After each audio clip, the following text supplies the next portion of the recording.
Srdečně vás vítám u videoprezentace základního receptu EFT, která je určená pro ty, jenž EFT neovládají. Podrobnější informace, včetně návodů na různé druhy problémů, najdete na našem webu EFT sami sobě ve videokurzu zdarma.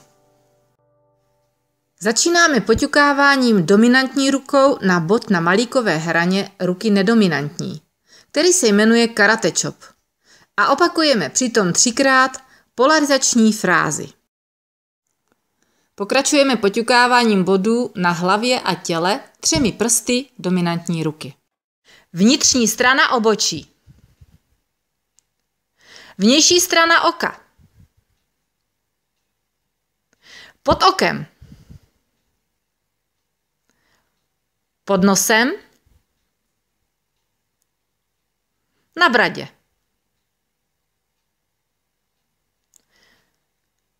Uprostřed pod klíční kostí. A podpaží. Na jeden nebo druhý způsob.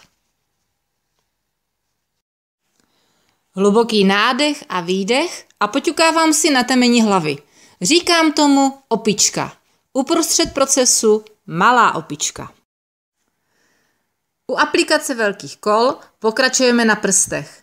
Ťukáme tam, kde končí nechtové lůžko, kolmo na prst. Palec. Ukazovák. Prostředník. A malíček. A poslední část gamut. Ťukáme na prohlubeninku na ruce mezi prsteníčkem a malíčkem. Zavřu oči, otevřu oči. Podívám se vpravo dolů, vlevo dolů. Opíšu kružnici na levou stranu a na druhou stranu. Říkám tomu ciferník. La la la la la la. Zaspívám. Ještě jednou. La la la la la la. A hluboký nádech a výdech můžeme zopakovat 3krát. Velká opička.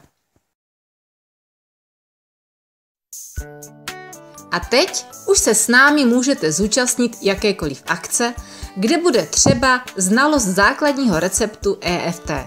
Těším se na vás u našich audií, webinářů a nebo jiných akcí naživo.